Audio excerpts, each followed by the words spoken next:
are going to start with first unit and chapter number 1 rise of British rule in India. ठीक है, Britishers कैसे आए, कहाँ से शुरुआत हुई, कैसे शुरुआत हुई, ये हम थोड़ा डिस्कस करेंगे। तो सबसे पहले कहा जाता है कि ब्रिटिशर्स हमारे ऊपर 200 ईयर्स राज करके गए, which is literally 190 years, because जो फर्स्ट बैटल था, बैटल ऑफ प्लासी, वो हुआ था 1757 में और हमें इंडिपेंडेंस मिला था 1947 में। तो इट इज़ एक्चुअली 190 ईयर्स। ठीक है, तो अब शुरुआत कहाँ से हुई वो हम आज थोड़ा इंट्रोडक्शन में डिस्कस करेंगे। तो let's begin with introduction. Since ancient period India has an incomparable position in the world due to economic, cultural and religious inheritance. ठीक है, एंशिएंट पीरियड से ही हमारा जो इंडिया है उसकी एक इनक्रेडिबल पोजीशन रही है पूरे वर्ल्ड में, because of 3 reasons. First is economical reason. ठीक है, हमारा इंडिया जो था वो बहुत ही वेल्दी कंट्री था। ठीक है, उसे सोने की चिड़िया भी कहा जाता था, ये तो आप सब जानते ही होंगे। ठीक है, other is cultural and religious. India was highly cultural and religious. ठीक है, ये भी एक रीज़न था। People came to India due to the economic prosperity and cultural inheritance. ठीक है, लोग इंडिया में क्यों आते गए? Because of economic prosperity and cultural inheritance. Lot of demand for Indian spices, muslin, silk cloth, indigo etcetera in European countries. ठीक है, European countries में इंडिया के कुछ ऐसे प्रोडक्ट्स थे जिनकी बहुत हाई डिमांड थी। ठीक है, फर्स्ट इज स्पाइसेस यानी कि मसाले, which includes cinnamon, कार्डामन, एसफेटिडा।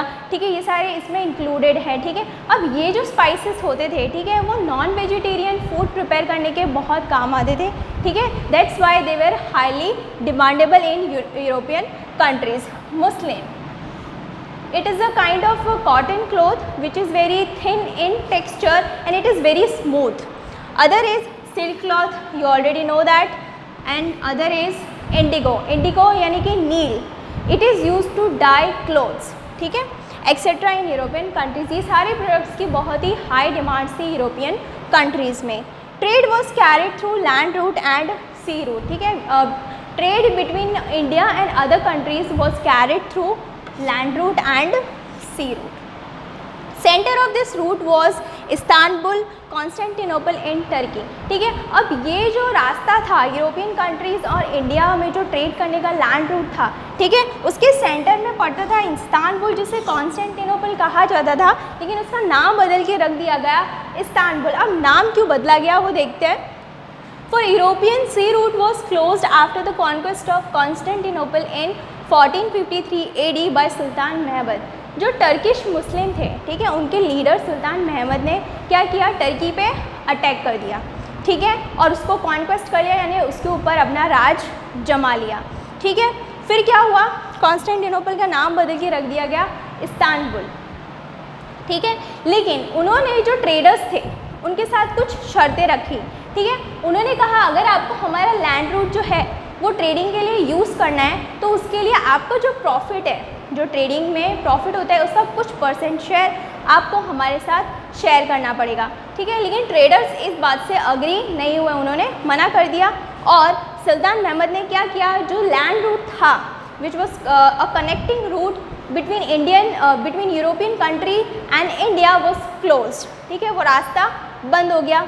They could not do without the spices, hence they felt compelled to discover a new sea route to India. अब जो यूरोपियन कंट्रीज थी, they could not do without spices. ठीक है, spices must थे, उनको spices चाहिए ही चाहिए थे। ठीक है, तो उनको अब लैंड रूट तो बंद हो चुका था, तो क्या अब दूसरा रास्ता हमारे पास बचा, उनके पास बचा था कि अब नए सी रूट को डिस्कवर किया जाए। Hence they felt compelled to discover a new sea route to India.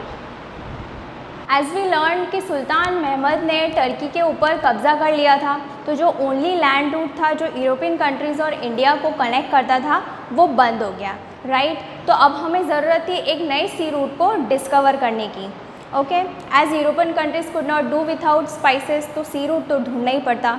ठीक है, तो now we will learn discovery of sea route to India with inspiration, encouragement and economic help from the Portuguese king Prince Henry. People began efforts to discover new sea route to India. Portuguese के king Prince Henry ने क्या किया? लोगों को inspire किया उनको encourage किया और उनको इकोनॉमिकली भी हेल्प किया, मीन्स हेल्प विथ मनी, ठीक है। तो उन्होंने एनकरेज किया और लोगों ने क्या किया, नया सी रूट डिस्कवर करने की कोशिश जो थी वो शुरू कर दी।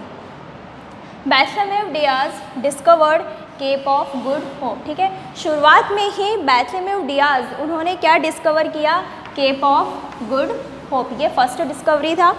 With encouragement assistance from king of Spain, with economic assistance from King of Spain, Christopher Columbus began his journey and found an island presently known as West Indies, ठीक है। जैसे पोर्चुगीज़ किंग ने शुरुआत की वैसे ही किंग ऑफ स्पेन ने भी शुरुआत की, ठीक है। और क्रिस्टोफर कोलंबस, ठीक है, उन्होंने क्या डिस्कवर किया, वेस्ट इंडीज़, ठीक है, एक आइलैंड डिस्कवर किया जो कि अभी जाना जाता है वेस्ट इंडीज़ के नाम से। He believed his whole life that he found a sea route to India, which was later clarified by Amerigo Vespucci came to be known as America, ठीक है। अब जो क्रिस्टोफर कोलंबस थे उनको उनकी पूरी लाइफ क्या लगता रहा कि उन्होंने एक सी रूट डिस्कवर किया है इंडिया तक जाने के लिए, बट एक्चुअली ऐसा नहीं था, ठीक है। उनको ऐसा पूरी लाइफ डाउट रहा कि उन्होंने इंडिया तक के लिए सी रूट ढूंढ लिया है, ठीक है, लेकिन एक्चुअली वो इंडिया तक के लिए नहीं था। This was clarified by Amerigo Vespucci, ठीक है, इन्होंने क्लैरिफाई किया कि वो इंडिया नहीं है, ठीक है। तो जो उन्होंने डिस्कवर किया था उसका नाम रख दिया गया अमेरिका, जो कि अमेरिको वेस्पुची के नाम के ऊपर से था। Finally Vasco da Gama discovered sea route to India in 1498, ठीक है। जो सी रूट ढूंढने की जर्नी थी वो चलती गई and finally Vasco da Gama ने डिस्कवर किया new sea route to India in 1498। He was welcomed by king Zamorin of Calicut in the western coast of India, ठीक है। उन्होंने सी रूट डिस्कवर किया और वो कहाँ पहुँचे, कैलिकट, ठीक है। पहले कोलकाता को कैलिकट कहा जाता था, ठीक है। तो वास्को डी गामा ने डिस्कवर किया और वो पहुँचे sea coast, western coast of India in Kolkata, where he was welcomed by king Zamorin. This open door for other countries to come and trade with India, ठीक है। अब ये जो रास्ता उन्होंने ढूंढा था, ठीक है, ये एक रास्ता बन गया है, नया रास्ता जो कि यूरोपियन कंट्रीज़ और इंडिया को कनेक्ट करता था, ठीक है। तो ये एक सोर्स बन गया, एक स्कोप बन गया अदर कंट्रीज़ के लिए, जिसके थ्रू वो यहाँ आए और उन्होंने ट्रेड किया। Thank you.